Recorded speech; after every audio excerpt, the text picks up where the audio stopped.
Okay, everybody, we're back for the end of Mr. Harrison is Embarrassin. We're on Chapter 9, The Search Party. Mrs. Mentry was gone. When all the kids realized that Ella Mentry was missing, they stopped crying and yelling and screaming and freaking out. Everybody was worried about Mrs. Mentry. I'm sure the lights will be back on any moment and we'll find Mrs. Mentry, said Mr. Klutz. Now I need everyone to stay calm. Calm? Who can stay calm when all the lights are out and the 90-year-old lady the school is named after has disappeared? Ella, the teachers were all saying. Where are you, Mrs. Mentry? She was right here a minute ago, said Miss Coco, the gifted and talented teacher. I saw her standing there. Maybe she went to the bathroom, said Mr. Docker, the science teacher. Maybe she's hiding, suggested Mrs. Yonkers. Yoo-hoo, said Mrs. Laney. Mrs. Mentry, come out, wherever you are. This is a tragedy, said Mr. Klutz. How do you lose a 90-year-old lady? She's pretty tiny, said Mrs. Jaffe. She could be anywhere. We have to find her, said Mayor Hubble. If anything happens to Mrs. Mentry, the voters are going to blame me for it on Election Day. All the grown-ups were upset. Well, all the grown-ups were upset except for one, the newspaper reporter, Mrs. Lilly. Now I have a story, she said excitedly. I can see the headline. Ex-teacher Ella Mentry vanishes into thin air. Police are baffled. Finally, I have the scoop I've been waiting for my whole life. Why don't you just go to the store and buy a scoop? I asked. Mr. Harrison lit all the candles on the cake again. Now we could see a little. Mr. Klutz, he said, I think I might know where Mrs. Mentry might be. Where? She may have wandered down the hall to the basement, Mr. Harrison said, but to get her, I'm going to need some little people. Why? Asked Mr. Klutz. I think she fell in a hole, said Mr. Harrison. She fell in a hole? Somebody yelled. She fell on a hoe, somebody yelled. She flew in a hotel, somebody else yelled. Everybody was yelling out all kinds of crazy stuff that had nothing to do with falling in a hole. You say you need some little people? Mr. Klutz asked. How little? First and second graders might be too little, said Mr. Harrison. Fourth and fifth graders might be too big. I need some third graders. I volunteer, shouted Ryan, Michael, and Neil, the nude kid. We do too, said me and Alexia. I want to help find Mrs. Mentry too, said Andrea, who always wants to help grown-ups so they'll like her. Then, of course, Emily volunteered, because she does everything that Andrea does. Good, said Mr. Harrison. Each of you come up here and take a piece of cake with a candle on it. We'll use the candles to light our way until the lights come back on. You won't see me. We get to have cake, said Ryan, who was always thinking about eating. Cool. Follow me, kids, said Mr. Harrison. Chapter 10, Digger. Digger. All right, we each took a piece of cake and a candle with a candle stuck in it and followed Mr. Harrison down the stairs. It felt like a secret agent sneaking around in the dark. It was cool. Basements are scary, Emily said as we made our way downstairs. Yeah, there are probably monsters down here, I told her. Stop trying to scare Emily, Andrea told me. I'm scared, said Emily. Hey, can we eat this cake? Asked Ryan. You can't do that, said Mr. Harrison. We need the candles to light our way. If we had solar-powered flashlights, I said, we would be able to eat the cake. Well, you can't use your cake as a flashlight and eat it too, said Mr. Harrison. Finally, we reached the basement. At the bottom of the stairs, there was a hole in the floor. I almost fell in. I noticed this hole yesterday, said Mr. Harrison, and I think I know who made it too. Who? We all asked. A squirrel. A squirrel? A squirrel. Why is everybody saying a squirrel? Mr. Harrison told us that he had noticed a squirrel hanging around the monkey bars in the playground, digging deep holes in the dirt. He even gave her a name, Digger. I think Digger might have dug a hole into the school and chewed her way through the electrical wire, he told us. That would knock out the power, and Mrs. Mentry might have fallen in the hole in the floor. Wow, we all said, which is Mom, upside down. If Digger chewed through a live electrical wire, Mr. Harrison told us, she probably got the shock of her life. There might be a fried squirrel down there. Ew, gross, we all said. Poor Digger, said Emily. I wonder what fried squirrel tastes like, asked Ryan. Fried squirrel would have to be cooked in oil, Andrea said. That's what fried means. If Digger was electrocuted, she would have been broiled or baked. I take a cooking class after school, so I know these things. Why can't an electrocuted squirrel fall on Andrea's head? Wait a minute, asked Alexia. If Mrs. Mentry touched that live wire, she could get the shock of her life, too. You're right, said Mr. Harrison. We got down on our knees around the hole. Mrs. Mentry, are you down there? Michael hollered. There was a long pause, then, Of course I'm down here, yelled a faraway voice. Why is there a hole in the floor? I'm going to sue the school. Mrs. Mentry sounded pretty mad. The school is 50 years old, Mr. Harrison yelled into the hole. Stuff is breaking all the time. Tell me what you see, Neil yelled. Any dead squirrels down there? I can't see anything, Mrs. Mentry shouted. Get me out of here. I need to call my lawyer. Don't touch any wires, Mrs. Mentry, Andrea warned her. Mr. Harrison looked at us seriously. Uh-oh, look what we're going to do. I'm too big to fit through this hole, kids, he said. A few of you need to go down there and help Mrs. Mentry get out. We all wanted to go down the hole, except for Emily, who was scared, of course. Mr. Harrison chose the skinniest ones, me, Andrea, Alexia, and Ryan, to go down there and rescue Mrs. Mentry. We lowered ourselves through the hole one at a time. It was scary, but exciting too. The candles on our cake didn't give off a lot of light. I'm down, I said. When my feet touched the bottom, it was dusty and dirty. Mrs. Mentry? Andrea asked. Where are you? Silence. Do you see anything? Alexia asked. No. I've just seen a face, said Ryan. Where? Said Andrea. Is it Mrs. Mentry? At that moment, the scariest thing in the history of the world happened. I heard a deep, rumbling sound, then a crash, and the next thing I knew, the ceiling was falling on top of us. It was a cave-in.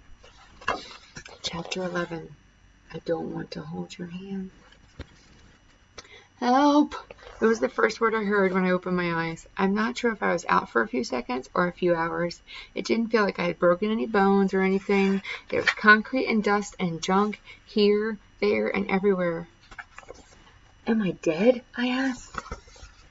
I don't think so, Arlo, said Andrea, unless we're both dead.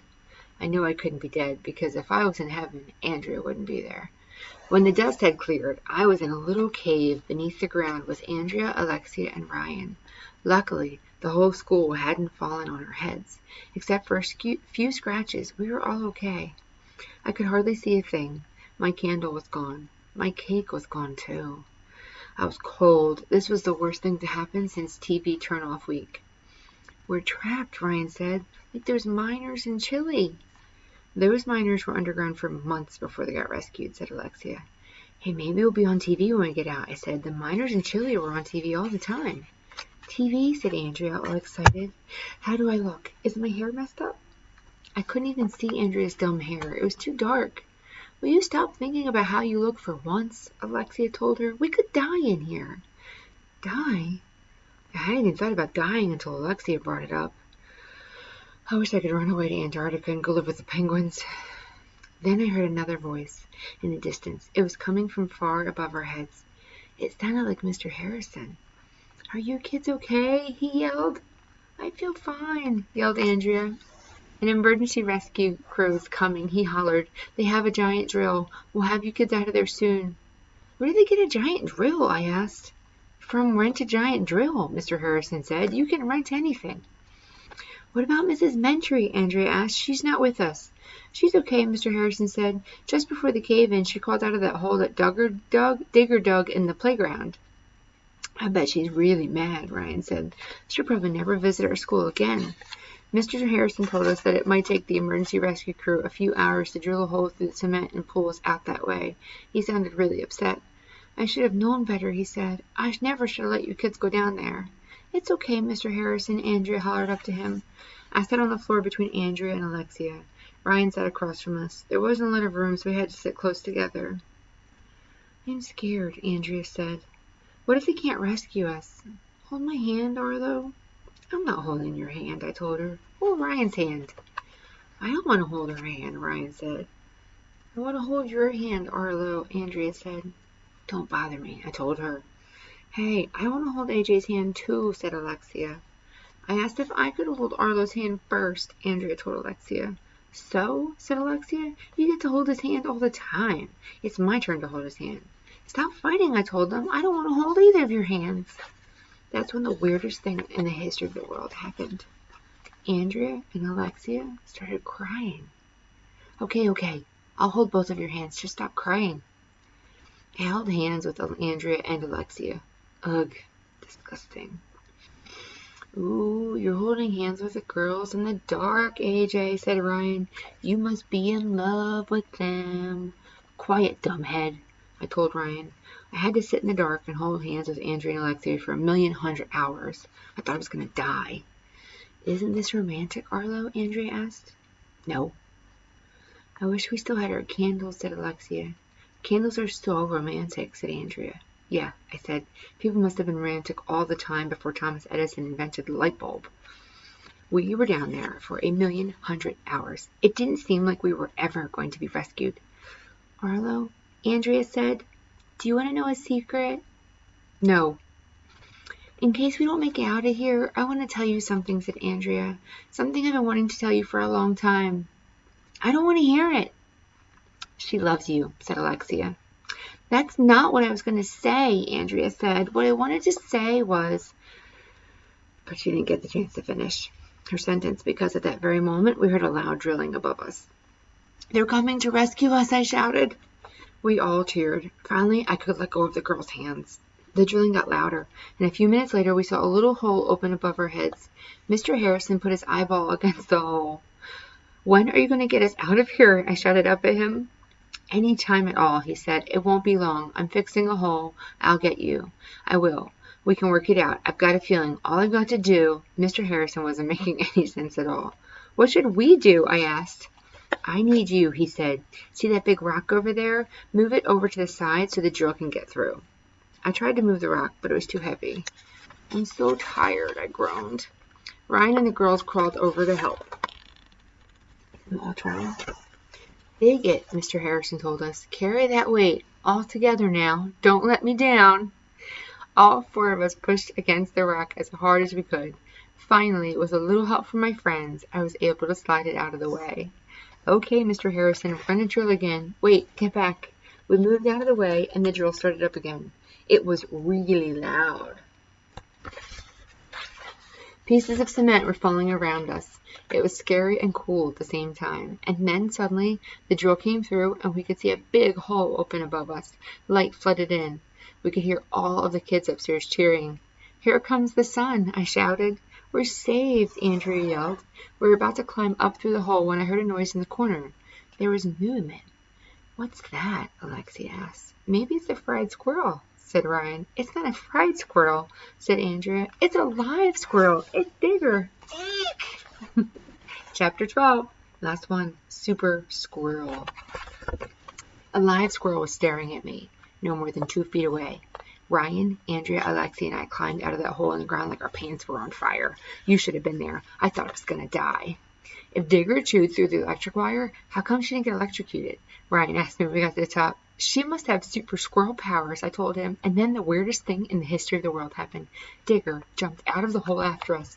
She looked all scared, like she didn't know what to do or where to go. She was sitting there looking at everybody. Ooh, look at the cute squirrel, all the girls yelled. It's adorable. Kill it, yelled all the boys. We started chasing Digger down the hall. I didn't know what we were going to do if we caught her, but it was fun anyway. Finally, one of the teachers opened a door and Digger ran out of the school. When we got back to the front office, all the lights in the school suddenly went back on again. Everybody cheered. Elementary was standing by herself in the front hall, waiting for a ride home. There was dirt on her face, and her clothes looked kind of muddy and messed up. She didn't look very happy. I'll be on my way, she said when she saw us. I'm so glad you're okay, Mrs. Mentry, said Andrea. Will you come back and visit us again sometime? Sure, she replied. Over my dead body. Hip, hip, hooray! Elementary is going to come back and visit us after she's dead. Goodbye, we all said when a car pulled up to drive her home. After it was over, we were on the TV news, and there was a picture in the newspaper of me being chased out of the hole by Digger the Super Squirrel. It was a real Kodak moment. Kids were asking me for my autograph. I was a famous celebrity, like that Snooki lady on TV. Maybe we'll get our own reality TV show. Maybe elementary will sue elementary school. Maybe Mr. Harrison really is one of the Beatles. Look at the picture of him being chased by the squirrel. Maybe Mr. Granite will get through page 23 in our math book. Maybe Mrs. Lily will finally get a scoop so she can pick up her dog's poop. Maybe grown-ups will stop drinking so much coffee. Maybe I'll find out what Andrea wanted to say to me when we're trapped in that cave-in. Maybe we'll finally get off the fritz. Maybe we'll be able to talk Mrs. Mentry into coming back to her school again while she's still alive. But it won't be easy. The end. Thanks for joining me.